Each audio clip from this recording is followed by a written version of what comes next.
Mathieu, je suis content d'être avec toi. Tu as écrit un manuel d'herméneutique, donc qui est l'art de bien lire et de bien comprendre la Bible. Tu es aussi prédicateur dans une église à Paris, enseignant dans différents instituts de formation. Un petit peu. J'aurais voulu un peu savoir quel est faire un pont en fait entre l'herméneutique et la prédication. Donc bien voir et bien transmettre un texte biblique. Tu as fait un exposé ici sur le livre de l'Exode, les chapitres 7 à 10. Quel est le type de texte qu'est l'Exode? Est-ce que tu peux nous expliquer un peu quel genre de texte on a quand on voit l'Exode? Donc l'Exode, c'est un récit, c'est un texte narratif. Donc là, c'est vrai que dans la Bible, il y a plusieurs genres de textes. On peut considérer que c'est des genres littéraires. Moi, je les appelle volontiers parfois des genres canoniques ou genres bibliques, puisque c'est spécifique aussi à la Bible. Et donc, effectivement, l'Exode, je dirais par excellence, il y a une histoire qui est racontée, il y a un récit avec on a des personnages qui sont historiques, évidemment, mais où Dieu nous raconte une histoire par le biais de l'auteur humain. Et on a avec l'Exode, je pense, un bon exemple assez typique d'un texte narratif qui fait partie donc des genres bibliques. Ouais, d'accord. Et du coup, quand tu as un texte narratif, un récit comme ça, et que tu veux transmettre un enseignement qui vient de Dieu, quelle est ta démarche un peu? La question clé, je pense, qui se pose quand on aborde un texte narratif, c'est de s'assurer c'est quelque part de se poser la question pourquoi est-ce que cette histoire nous est racontée. Quel est le but de quelle est la démarche de l'auteur en nous racontant cette histoire, et de vraiment s'assurer qu'on cerne du coup le fil conducteur de l'histoire. Ça, c'est la première chose, qu'on part pas tout de suite parce que notre attention pourrait être retenue par un élément particulier du récit et on pourrait tout de suite aller là-dessus. Et peut-être qu'en tant que prédicateur, plus tard, en aval, effectivement, on va aller choisir de s'attarder sur tel extrait. Mais d'abord, il faut s'assurer qu'on cerne bien l'histoire telle qu'elle se présente à nous, puisque le Seigneur a voulu, par le biais de l'auteur humain, qui a voulu lui aussi nous raconter une histoire. Donc ça, je dirais que ce serait de bien cerner l'histoire dans son ensemble. Première étape, de voir ce que l'histoire nous dit, quel semble être le message qui nous est communiqué par cette histoire. Et ensuite, ce qui va être essentiel, c'est de le replacer dans l'histoire biblique plus largement.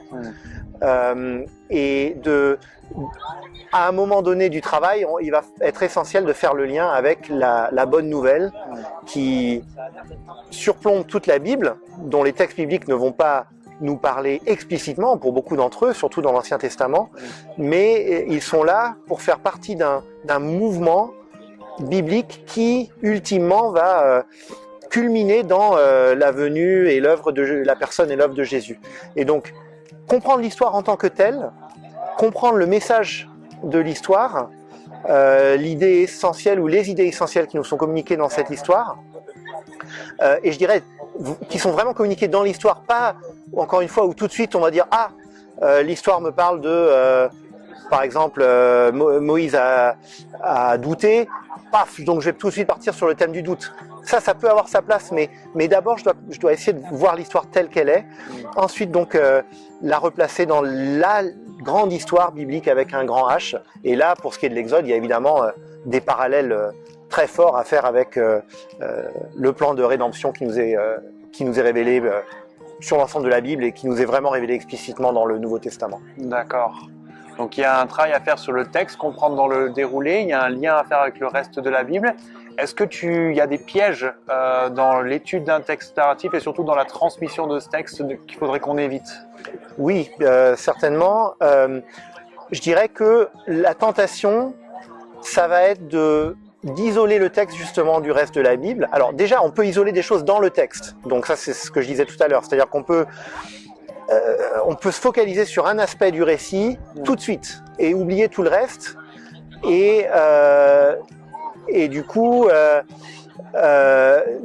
Donc par exemple, l'appel d'Abraham, on peut se focaliser sur le fait que Dieu l'appelle à quitter son pays.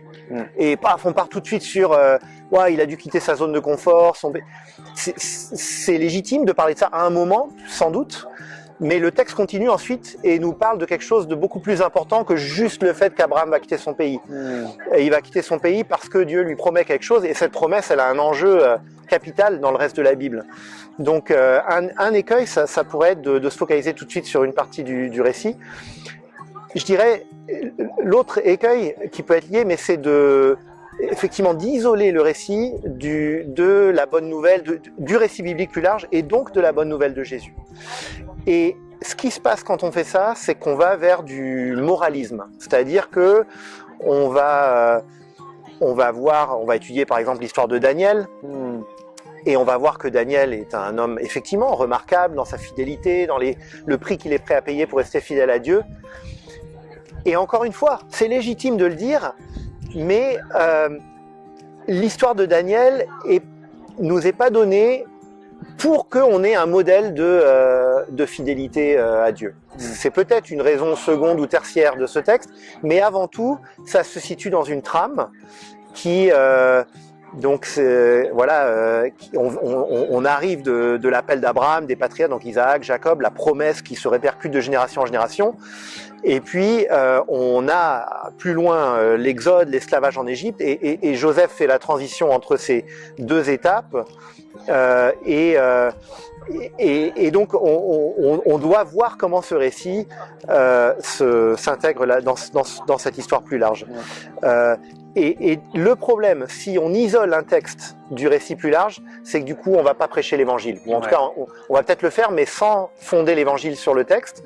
Et on va dire, regardez comme il est fidèle, Daniel. Ou regardez Moïse, ce qu'il a fait, etc. Ou alors, ce qu'il faut pas faire, regardez ce qu'il a fait qu'on ne devrait pas faire. Et on va se focaliser là-dessus. Et du coup, on perd de vue l'évangile qui vers lequel pointe le texte. Donc ça, c'est sans doute l'erreur la plus fréquente. C'est le moralisme, une leçon de morale, un peu comme les fables de La Fontaine. On va regarder les exemples et les contre-exemples de la Bible et on va essayer d'en tirer des leçons directes comme ça pour notre vie personnelle. Alors qu'à mon avis, la démarche, ça doit être plutôt de voir comment le récit s'intègre dans le récit plus large. Et quand on a bien compris en quoi l'évangile est, par exemple, préfiguré dans l'Exode, et quand cette idée-là, elle est transmise clairement, après, on va pouvoir, au passage, prendre note de la manière dont Dieu se révèle, de la manière dont les personnages des récits répondent à Dieu. On va pouvoir voir des liens avec notre vie, et c'est tout à fait légitime. Mais on ne doit pas isoler le texte de l'évangile, parce que sinon on enlève l'évangile et du coup on a juste des leçons de morale. D'accord, ouais. Et je te remercie parce que tu as donné des exemples qui illustrent en fait tous les principes que tu as bien expliqués. Et merci pour ce temps qu'on a pu passer ensemble. Avec plaisir.